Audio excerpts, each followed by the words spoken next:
Madison Elizabeth Mitchell had prosecuted enough cases to recognize evidence when she saw it. The black lace underwear beneath her marital bed wasn't hers. She favored practical cotton, always had. Her fingers trembled as she pulled the delicate fabric from under the bed frame where it had been carelessly kicked. 25 years of marriage, and Ryan had gotten sloppy. The November morning light streaming through the master bedroom windows of their Arlington colonial seemed too bright, too ordinary for this moment.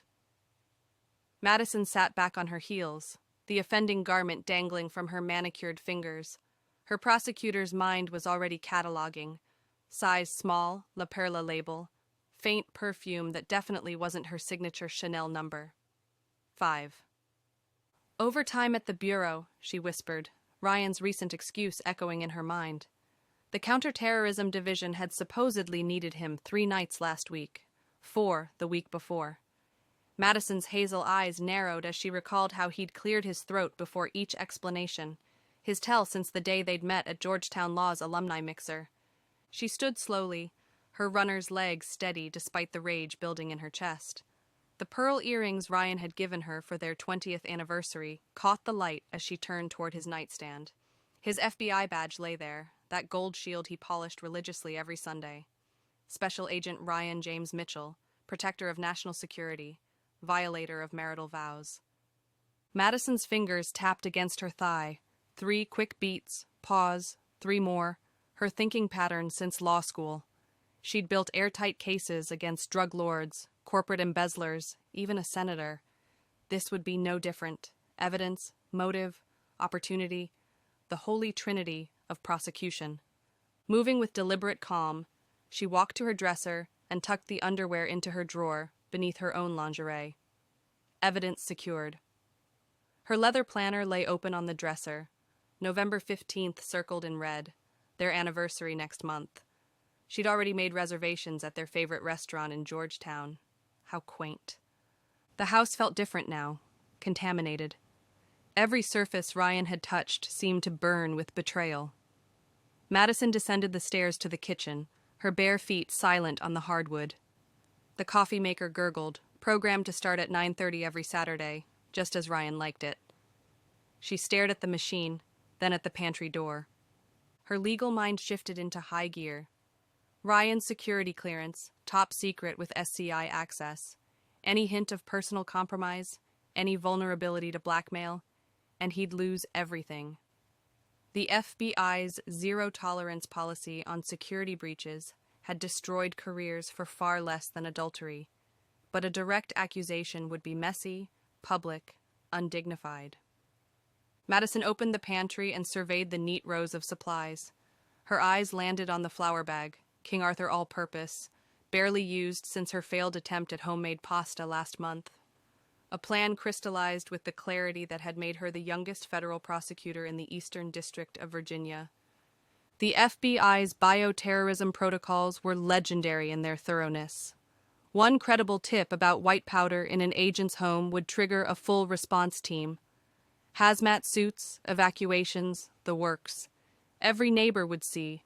Every news outlet would cover it.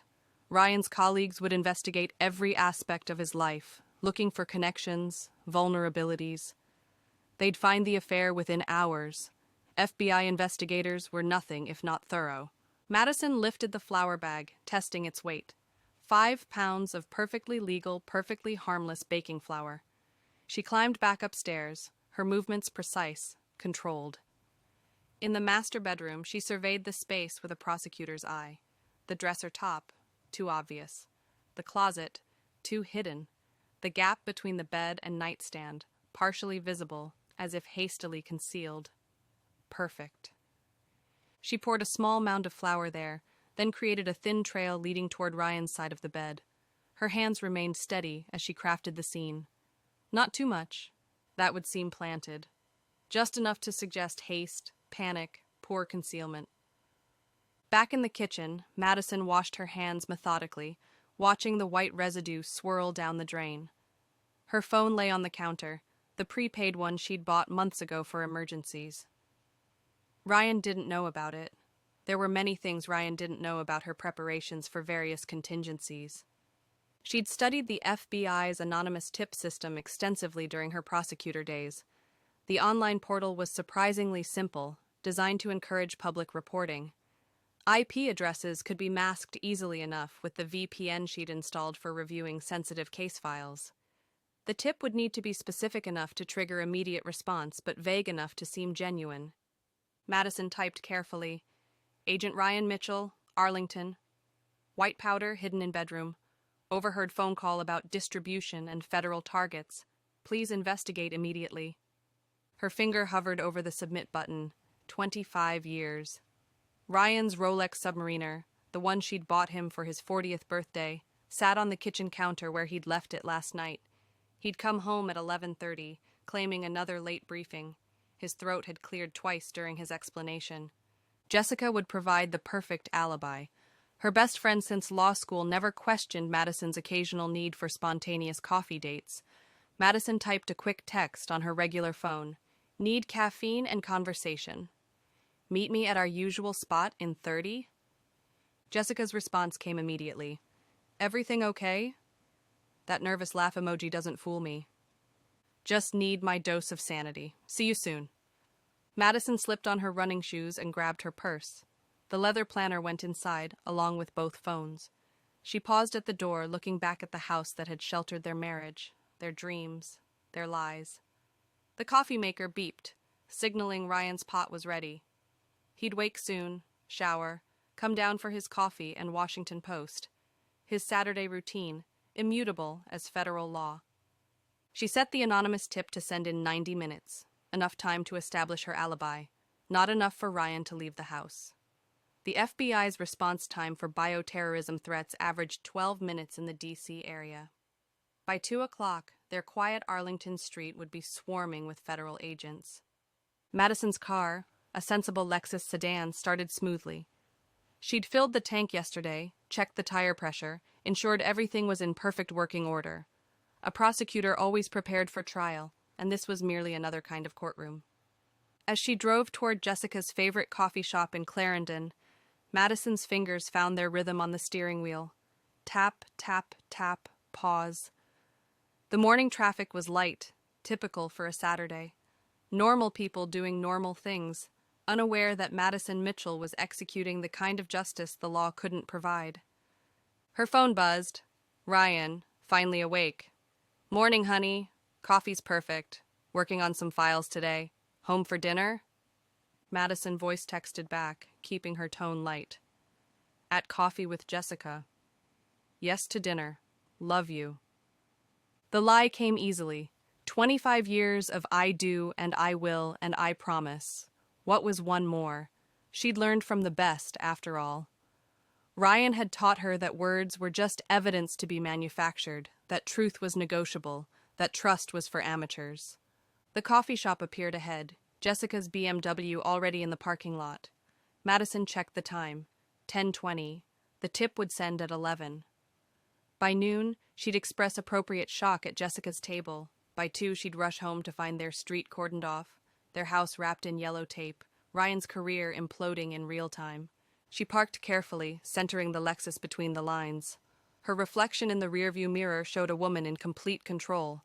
Auburn hair neat despite the silver streaks she'd stopped coloring last year, hazel eyes clear and focused, pearl earrings catching the light. Madison Elizabeth Mitchell, devoted wife, former prosecutor, current architect of destruction. The prepaid phone showed the scheduled message, countdown timer running. 62 minutes until delivery. She deleted the draft, cleared the browser history, then removed the SIM card and snapped it in half. The pieces went into different trash cans as she walked toward the coffee shop. Evidence disposal 101. Jessica waved from their usual corner table, her designer handbag claiming the adjacent chair. Her nervous laugh carried across the shop as she gestured at 2 lattes already waiting. "You sounded intense. Ryan finally pushed you over the edge with his overtime excuses?" Madison slid into her seat, wrapping her fingers around the warm ceramic. The coffee shop bustled with Saturday morning energy. Students typing on laptops, young families corralling children, a book club debating in the opposite corner. Normal life happening all around her while she orchestrated her husband's downfall. You could say that, Madison replied, her tone measured, controlled. Sometimes a woman has to take matters into her own hands. Jessica's phone buzzed. She glanced at it, then back at Madison. Speak of the devil. Ryan's texting me about your anniversary dinner next month. Wants to know if David and I can join to make it a double date. That nervous laugh again. Should I tell him we're busy? Madison sipped her latte, the foam leaving a perfect crescent on her upper lip. She dabbed it away with deliberate precision. Tell him that sounds lovely, though schedules might be complicated by then. The wall clock showed 10:35, 40 minutes until the tip. 40 minutes until 25 years of marriage detonated in a cloud of harmless white powder and devastating consequences. Madison's fingers found their rhythm against the coffee cup. Tap, tap, tap, pause. Justice had always been her calling. Today she was simply answering it. Jessica had turned on 3 different news channels, muting all but CNN. I still can't believe you used flour. Just flour? Madison Elizabeth Mitchell stood at the floor-to-ceiling windows of Jessica's Georgetown apartment, watching the Potomac River flow beneath the Key Bridge. The cool November morning cast everything in shades of gray, matching her mood perfectly. Her phone lay on the marble countertop, its timer counting down steadily, 3 hours and 47 minutes until the anonymous tip would trigger. More coffee? Jessica asked from the kitchen, her nervous laugh punctuating the question. Even after 23 years of friendship since Georgetown Law, Jessica still couldn't hide her anxiety during Madison's operations, though this was the first time the operation was personal. Please. Madison turned from the window, her pearl earrings catching the light. The same earrings Ryan had given her for their 20th anniversary. The irony wasn't lost on her. And stop checking your phone every 30 seconds. Your alibi is airtight. Jessica's designer handbag, this morning's choice was her mess, sat on the counter next to a half-eaten croissant. I'm a corporate attorney, Madison, not a criminal mastermind. When you called last night saying you needed somewhere to stay while you... She lowered her voice unnecessarily. Destroyed your husband's life. I didn't expect to feel like an accessory to murder. It's not murder, Madison said, her prosecutorial precision cutting through Jessica's dramatics. It's justice. Ryan made his choices. I'm simply ensuring there are consequences. She picked up her leather planner, the one she'd carried through 15 years at the U.S. Attorney's Office, and flipped to today's date. One entry, watch the news. Across the Potomac in Arlington, Ryan James Mitchell stretched in the California king bed he'd shared with Madison for 2 decades. The house at 4827 Westfield Drive felt different with Madison gone for the weekend, though he'd told himself that was ridiculous. She went to Jessica's all the time. He checked his Rolex Submariner, the one Madison had bought him when he'd been promoted to head of the counterterrorism division. Just past 10. Victoria wouldn't arrive for another hour. Ryan padded downstairs in his boxers, FBI badge still clipped to yesterday's pants draped over the bedroom chair. The kitchen looked exactly as Madison had left it Friday night. Spotless, organized, a note on the refrigerator about leftovers. 25 years of marriage reduced to post-it notes and separate weekend plans. His phone buzzed. Victoria. On my way. Brought that wine you like. He smiled, cleared his throat. That tell Madison had identified years ago, but he'd never managed to break, and typed back, doors unlocked. Madison's at Jessica's until tonight. The master bedroom upstairs remained pristine, Madison's side of the bed tucked with military precision. The bathroom counter held her collection of skincare products, arranged by height. The walk-in closet displayed her professional wardrobe, color-coordinated from cream to black. Nothing out of place. Except, of course, for the fine dusting of flour on the dark hardwood floor beside the bed, invisible against the morning shadows.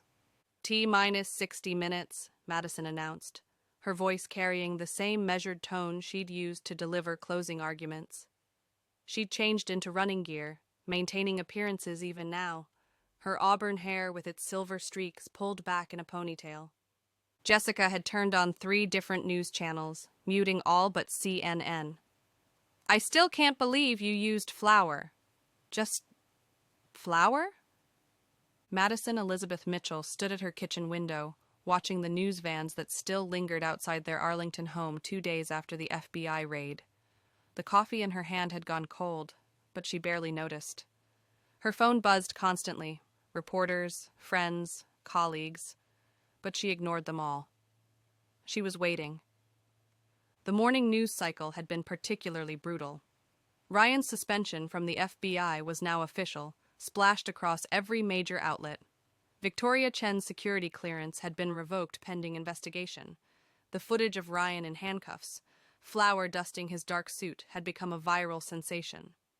Madison allowed herself a small, satisfied smile. 25 years of marriage, and he'd never suspected she could be this methodical. The sound of a car door slamming made her turn.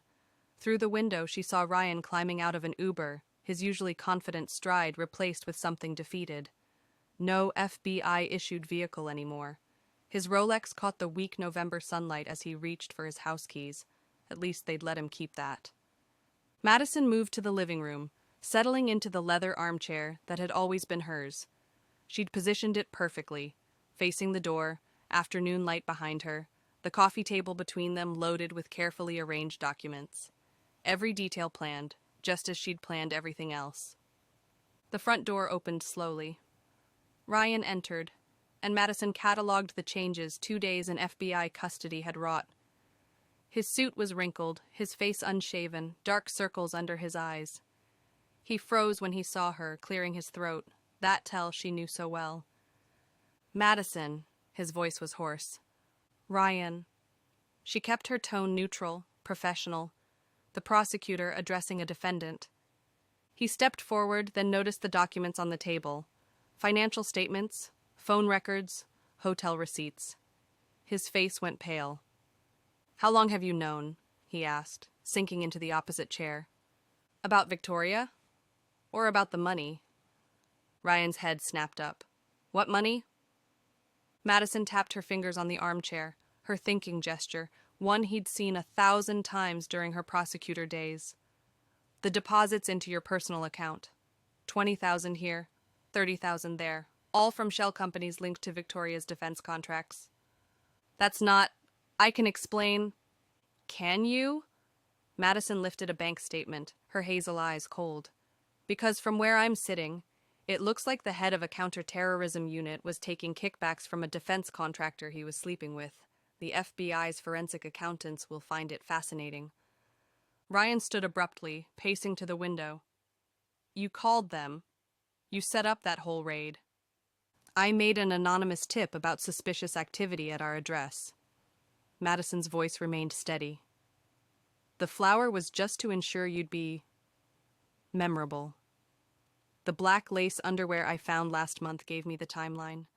Your Thursday surveillance operations gave me the pattern. Your inability to clear your browser history gave me her name." Jesus Christ, Madison. He turned, and for the first time in their marriage, she saw real fear in his eyes. "Do you understand what you've done? This isn't just my career. This is federal prison. This is consequences." Madison stood, her 5'6" frame somehow commanding the room. 25 years, Ryan. 25 years I gave you everything. Left my prosecutor position to support your career. Raised our children while you played hero, and this is how you repay me? It wasn't supposed to... To what? To end with you in handcuffs on national television? Madison laughed, a sound devoid of humor. "You're right. It wasn't supposed to end that way. It was supposed to end with you telling me the truth, with couples therapy, with fighting for our marriage. But you chose Victoria Chen in her designer suits and nervous little necklace-touching habit." Ryan's face showed his shock at the detail. Madison continued, pulling out a folder. "The FBI's Internal Affairs Division called an hour ago. They've opened a formal investigation. Victoria's company launched their own investigation this morning. Something about classified information on her personal devices that matches your access logs." "That's impossible. I never gave your mistress classified intelligence? Never discussed ongoing operations? Never mentioned which defense contracts were being reviewed. Madison's prosecutorial instincts were in full flow. Ryan, you dated a prosecutor for 3 years before we married. You lived with one for 25 years. Did you really think I wouldn't know how to build a case? Ryan collapsed back into his chair, his head in his hands. What do you want? Madison placed a thick document on the table. Sign the divorce papers. Don't contest anything. Walk away quietly. He looked up, desperation creeping into his voice. Madison, please, we can work this out. I made a mistake. No. The word cut through his pleading like a blade. You made choices. Calculated, deliberate choices. Every Thursday for 8 months. Every lie you told me. Every night you came home to our bed after being with her. And if I don't sign? Madison pulled out her phone, showing him a recording app. Then this conversation, where you just admitted to the affair and didn't deny the financial irregularities, goes to the FBI, along with the forensic analysis I had done on our home computer. Amazing what people search for when they think they're being clever. How to hide assets, offshore accounts, untraceable transfers. You recorded, that's inadmissible. In court, maybe. But the FBI only needs probable cause to investigate further, and they'll find everything, Ryan. Every transaction, every communication, every classified document you accessed on the days you met with her. Madison returned to her chair, crossing her legs with practiced calm. I spent 6 months building this case. Do you really want to test how thorough I've been? Ryan's phone buzzed. He looked at it, his face going even paler. It's Henderson. From the office. They're formally suspending me pending investigation. They want my gun and badge by end of day. You don't have them. They were confiscated during the raid. How do you know? He stopped, understanding dawning. You've been 3 steps ahead this entire time. 4, actually. Madison stood, gathering certain documents while leaving others, the divorce papers for him. Your attorney should be arriving in about an hour. Yes, I hired one for you.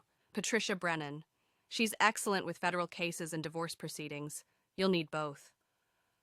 Ryan watched her move toward the stairs, his voice breaking. Where are you going? To pack. I'm staying with Jessica for a few days while you move out. The house is mine. Premarital asset, remember? Your clothes are already in boxes in the garage. Madison, wait. He stood, desperation clear. 25 years has to count for something. She paused at the bottom of the stairs, not turning around. It did. It's why I'm giving you the chance to sign quietly instead of having this play out in court. It's why I hired you a lawyer instead of letting you drown.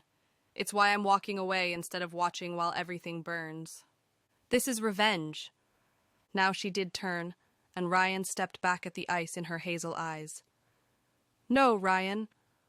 Revenge would have been sending those photos of you and Victoria directly to CNN. Revenge would have been calling your mother before the raid. Revenge would have been ensuring you lost your pension. She climbed 2 stairs, then looked back. This is justice, the kind I used to prosecute, clean, thorough, and undeniable. The doorbell rang. Ryan looked confused, but Madison simply checked her watch, her timing perfect as always. That will be Patricia. I suggest you let her in and start being honest with someone for a change. She continued up the stairs, then called down without looking. The papers need to be signed by tomorrow at 5.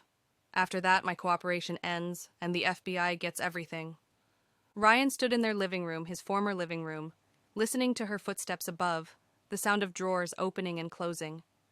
The doorbell rang again, more insistent. He moved to answer it, catching sight of himself in the hallway mirror. He looked like what he was, a man whose carefully constructed life had been demolished by someone who knew exactly where to place the charges. Behind him, on the coffee table, the divorce papers waited. Around him, the house felt different, no longer home, but evidence of what he'd lost. Outside, he could hear reporters still gathered, waiting for the next chapter of his public humiliation. He opened the door to a sharp-faced woman in a severe black suit. Mr. Mitchell? I'm Patricia Brennan. Your wife retained me for your representation. She stepped inside, her eyes already calculating. We need to discuss your options, and frankly, from what I've been briefed on, you don't have many. As Ryan led her to the living room, he could hear Madison's footsteps above, methodical and unhurried. She'd won, completely and devastatingly. The prosecutor had made her case, and the verdict was in. Outside, the cold November wind picked up, scattering the last of the fallen leaves. The season was changing, and nothing would ever be the same.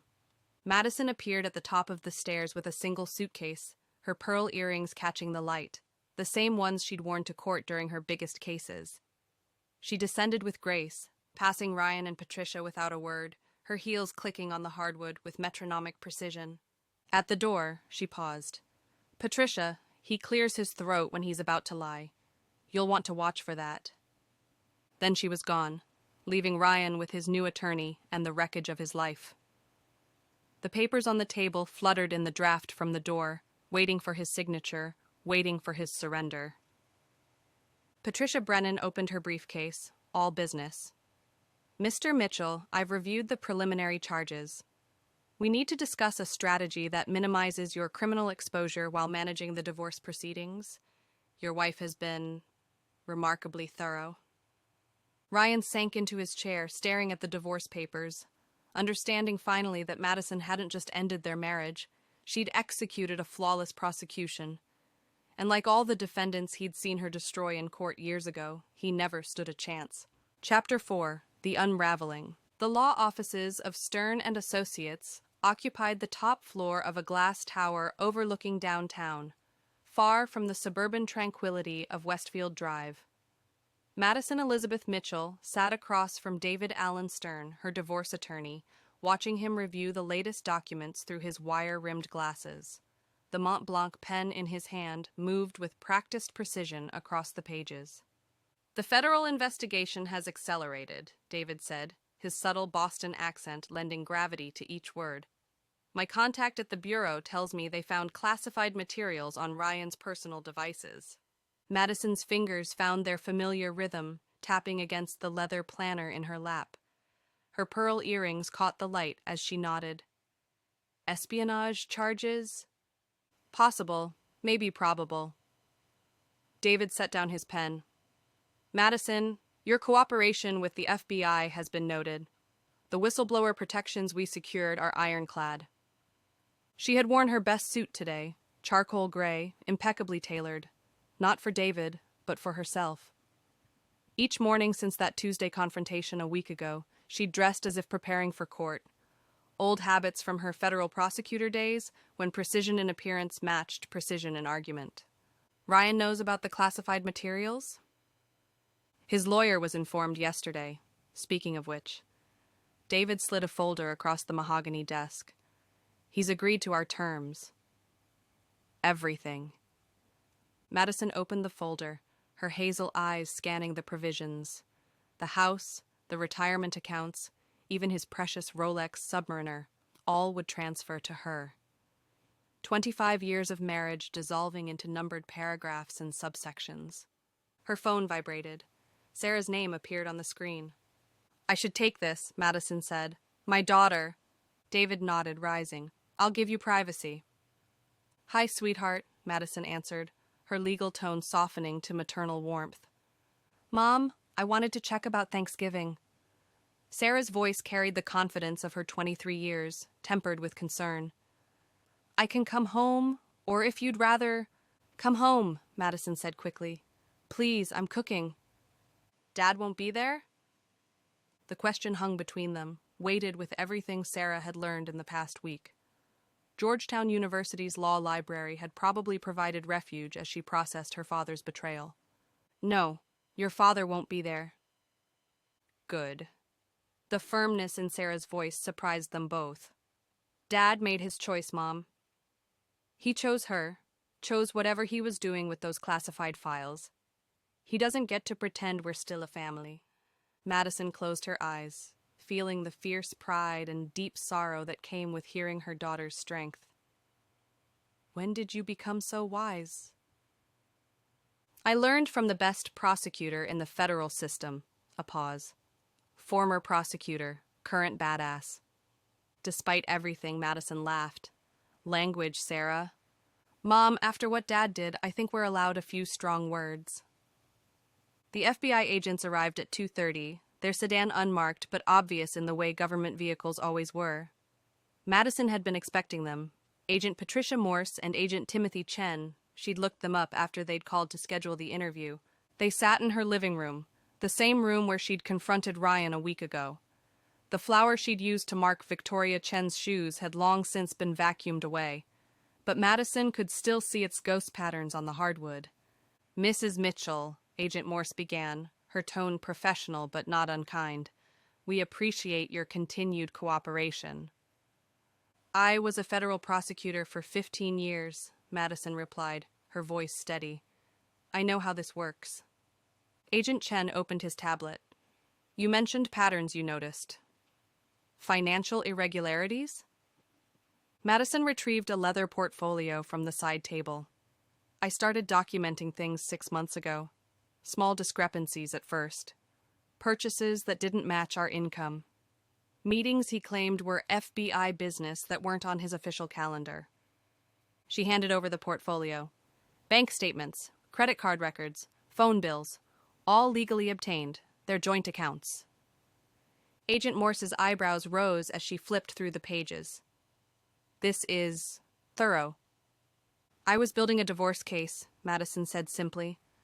I didn't know it would become something more until the raid. The raid you triggered, Agent Chen noted, not quite a question. Madison met his gaze directly. I found evidence my husband was engaged in an affair. I took steps to confirm it. If those steps happened to expose other activities, well. She shrugged, the gesture elegant despite its casualness. Sometimes the universe provides justice in unexpected ways. The classified materials, Agent Morse said carefully. You had no knowledge of them? None. Ryan kept his work devices locked in his study. I respected that boundary. Madison's fingers tapped against her planner. I trusted him. That was my mistake. The agents exchanged glances.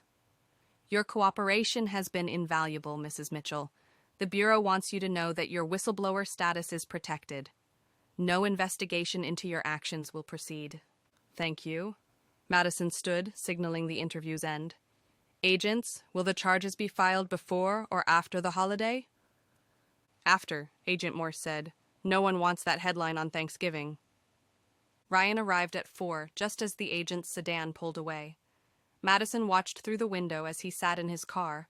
A rental, she noticed, his BMW must have been seized, building courage to approach the door. She let him knock 3 times before answering. Madison. He looked terrible. His suit wrinkled, his face unshaven. Without the FBI badge that had defined him for 2 decades, he seemed diminished. Please, we need to talk. We have nothing to discuss. David Stern is handling everything. Maddie, don't. The nickname felt like another violation. You don't get to call me that anymore. He cleared his throat, that tell she knew so well. The lie was coming. I made a mistake with Victoria. I admit that. But these other charges, the espionage accusations, I didn't do what they're saying. Madison studied him with the detached analysis she'd once reserved for witnesses. It doesn't matter if you did or didn't. You're going to lose everything either way. 25 years, he said desperately. Doesn't that count for something? It counted for everything. She kept her voice level, professional. That's why your betrayal is so complete. I love you. The words hung between them like evidence presented too late to matter. No, Madison said simply. You loved the idea of me. The prosecutor wife who understood your world, who hosted your FBI parties, who never questioned your late nights. But love? Love doesn't do what you did. Ryan's shoulders sagged. What do you want me to say? Nothing. Just sign the papers David sent. Take the deal, Ryan. It's better than what the federal prosecutors will offer. You're enjoying this. There was wonder in his voice, as if seeing her for the first time. Madison considered the accusation. "No, I'm surviving this. There's a difference." She started to close the door, but Ryan's hand shot out, stopping it. "Wait, just how did you know? About Victoria?" For the first time since opening the door, Madison smiled. It was the smile she'd worn in courtrooms when she knew she had a witness trapped. "Your shoes," she said simply, and shut the door on his confused face. David Stern's office stayed open late on Tuesday nights, a convenience for clients who couldn't meet during regular hours. Madison arrived at 7, the divorce papers in her briefcase, Ryan trailing behind her like a man walking to execution. "Mr. Mitchell," David said coolly, gesturing to a chair, "I trust you've reviewed the terms." Ryan's lawyer, a nervous man named Peterson, fidgeted with his tie. "The terms are aggressive." "The terms are non-negotiable," Madison said. She sat with perfect posture, her auburn hair with its silver streaks pulled back in the same style she'd worn to court for years. "Ryan can sign them, or we can let the federal charges play out and see what's left after asset forfeiture." "Maddie," Ryan started. "Mrs. Mitchell," she corrected sharply. David slid the papers across his desk. "Mr. Mitchell, you'll note that in exchange for your signature, Mrs. Mitchell agrees not to pursue additional civil action related to the marriage's dissolution." "Generous," Peterson muttered, reviewing the documents. Ryan stared at the papers. His hand, when he reached for David's Mont Blanc pen, trembled slightly. "The house," he said quietly. "I built that deck myself." "You did," Madison agreed. "Right after Sarah's 10th birthday. You said it would be perfect for family barbecues." The pen hesitated over the signature line. "Your badge meant everything to you," Madison continued, her tone conversational. "Your identity, your pride, your excuse for every absence, every secret. Now you have nothing." Ryan signed with sharp, angry strokes. David collected the papers efficiently. "Mrs. Mitchell will retain the marital home at 4827 Westfield Drive. All retirement accounts, investments, and personal property as itemized in Schedule A will transfer to her sole ownership." "Including my Rolex," Ryan said bitterly. "Especially your Rolex," Madison replied. "I'm giving it to Sarah." She should have something to remember her father by, the man he used to be anyway. Peterson helped Ryan to his feet. The former FBI special agent looked broken, aged a decade in a week. "We're done here," Madison said, standing. "David, thank you for staying late." As Ryan reached the door, Madison called out, "Ryan?" He turned, hope flickering in his eyes. "Your clearance wasn't the only thing you lost. Sarah knows everything. She's coming home for Thanksgiving, and you won't be welcome." The hope died. He left without another word. Madison drove home through the quiet suburban streets, November's chill seeping through the car windows despite the heater's best efforts. Tomorrow, she'd shop for Thanksgiving dinner. A small turkey this year. Just her and Sarah. Her phone rang through the car's Bluetooth. David Stern. "Madison, I wanted to make sure you're all right." "I'm fine, David. Thank you." "You know, in 30 years of practice, I've rarely seen someone handle a situation like this with such precision." Madison turned onto Westfield Drive, her house, truly hers now, illuminated by porch lights she'd left on. "I was a prosecutor, David. I learned to build cases methodically. This was more than that. This was art." She pulled into the driveway where Ryan's car would never park again. "No, David. This was justice. Personal justice, maybe, but justice nonetheless." After ending the call, Madison sat in her car for a moment, processing the last week. The discovery, the trap, the raid, the confrontation, and now the legal victory. Each move calculated, each consequence anticipated. Her phone buzzed with a text from Sarah. "Mom, I'm proud of you. Dad got what he deserved. See you Thursday. I'll make my grandmother's stuffing." Madison smiled, genuine this time. Thanksgiving would be different this year. Smaller, quieter, but honest in a way it hadn't been for years. She entered her house, hanging her coat in the closet that no longer held Ryan's FBI windbreaker. In the kitchen, she poured herself a glass of wine, the good bottle she'd been saving for a special occasion. Tomorrow the news might break about the federal charges. Ryan's name would be in headlines, his reputation destroyed as thoroughly as their marriage. But tonight, Madison Elizabeth Mitchell stood in her kitchen, wearing her pearl earrings and the satisfaction of complete victory. The phone rang once more. Agent Morse. Mrs. Mitchell, I wanted to inform you personally. The espionage charges will be filed Monday.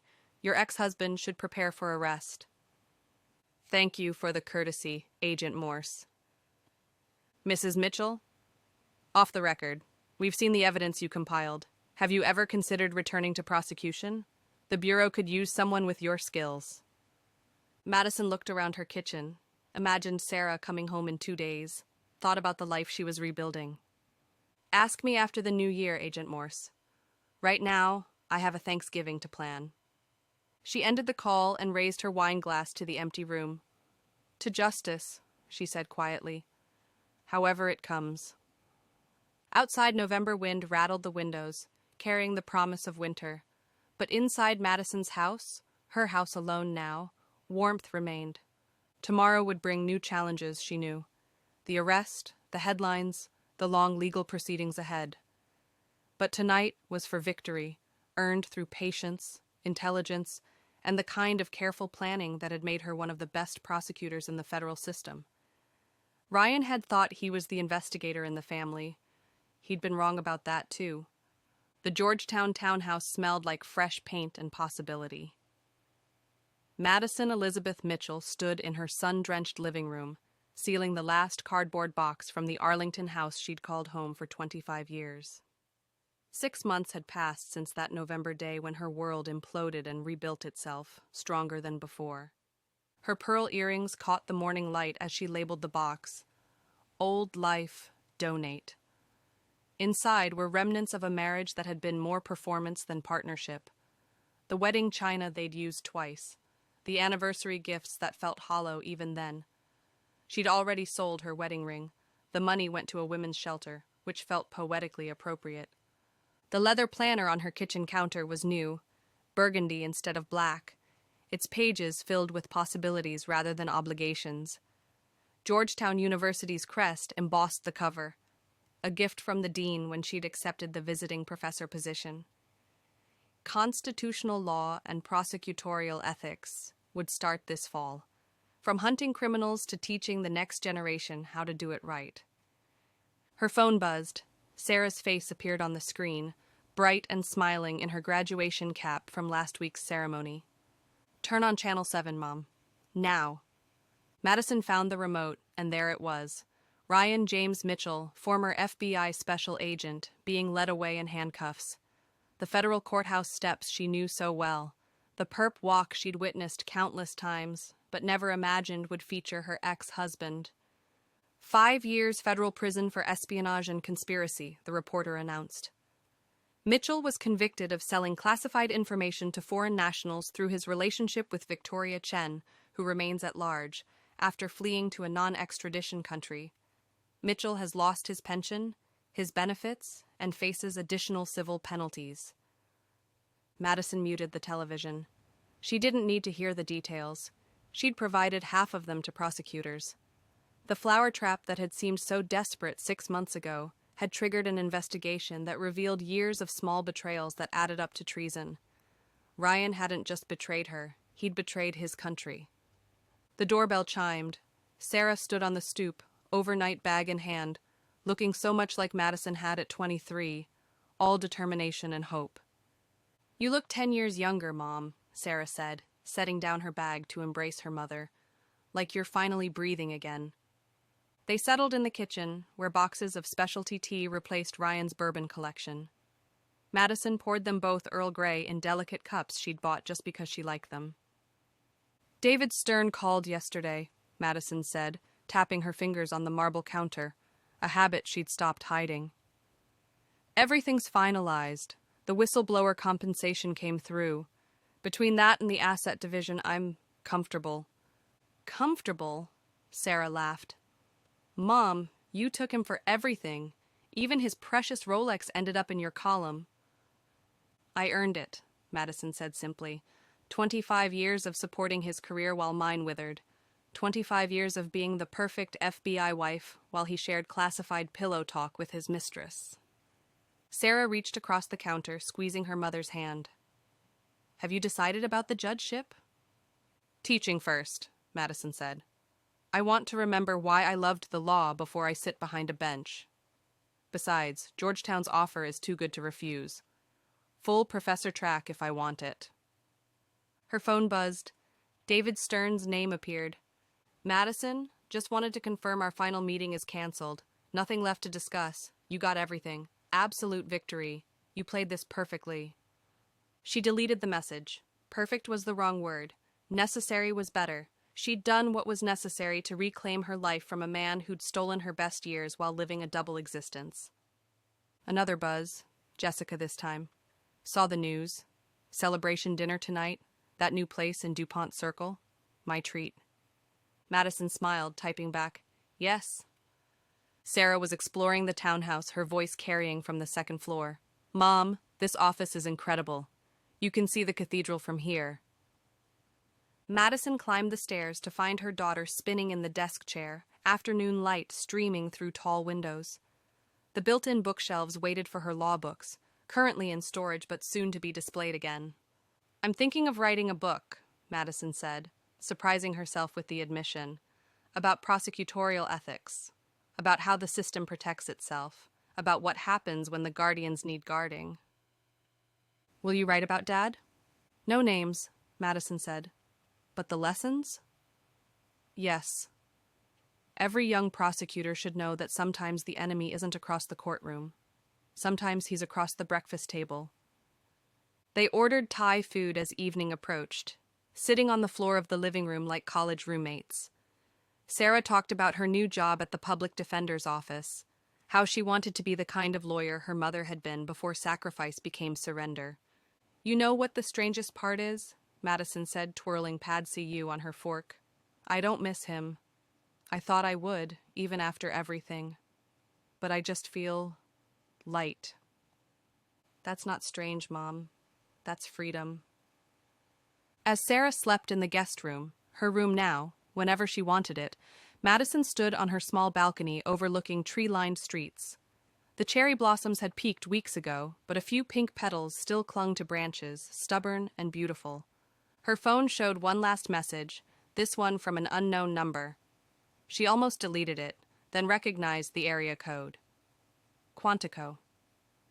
Ms. Mitchell, this is Special Agent Reeves. Wanted you to know Victoria Chen was arrested in Prague this morning. Extradition tomorrow. Thought you'd want to know. The Bureau owes you a debt. Madison deleted this message too. The Bureau owed her nothing. She'd taken what was hers. Her dignity, her future, her freedom. Ryan would spend the next 5 years in a federal cell, probably planning his appeal, probably blaming everyone but himself. Victoria would face her own reckoning. But Madison Elizabeth Mitchell? She was finally, completely, extraordinarily free. The pearl earrings she'd worn as armor for so long caught the streetlight, and she touched them gently. They weren't symbols of a marriage anymore, weren't reminders of who she'd been forced to become. They were just earrings now, beautiful ones that happened to look perfect with her new life. Tomorrow she'd meet with the dean about fall courses. Next week she'd have lunch with a judge friend who kept mentioning an eligible widower. Next month, Sarah would move some things into the guest room for when late nights at the public defender's office made the commute too long. But tonight, Madison Mitchell stood on her balcony in Georgetown, no longer anyone's wife, no longer anyone's secret keeper, no longer anyone's carefully managed accessory. For the first time in 25 years, she was free. And freedom, she discovered, looked exactly like peace.